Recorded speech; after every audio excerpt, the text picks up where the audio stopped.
ও ইচ্ছে হয়।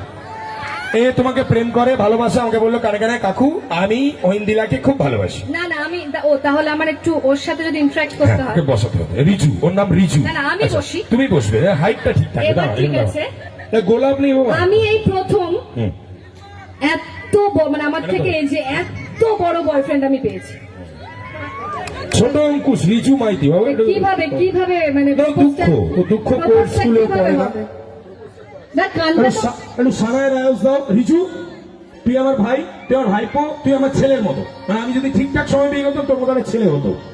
আমি যেরকম বলবো আজকে হিরোইনকে তোকে প্রপোজ করতে হবে, এই দিনটা তোর বাবা মা সবাই মনে রাখবে।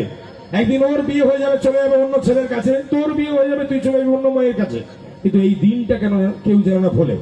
সারাই হবে। রিজু এরকম হাঁটু গাড়বি, গিয়ে বলবো ঐন্দ্রিলা আই লাভ ইউ। ভুলে গেছে এতক্ষণ। রিজু প্রমাণ করতে হবে পূর্ব মেদিনীপুরের ছেলে, আমি মেদিনীপুরের ছেলে ভাই, প্রমাণ করতে হবে। ঠিক আছে চলো, আমি সারাই বাজবে, ও প্রপোজ করবে, হাঁটু গেলে আমার মতো প্রপোজ করে প্রমাণ করে দাও যে তুমি মেদিনীপুরের ছেলে। করো করো, হাঁটুটা গেলে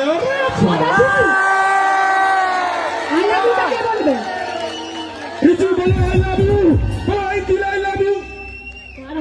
আসলটা শোনো। Aindrila I love you. ওরে বাবা, ভাবতে পারছো বর্তমান মেদিনীপুরের সঙ্গে পাঙ্গা নেবে না ভাই, কোনো কথা হবে না। দিয়ে তো আমার প্রেমটাই নষ্ট করে দিল।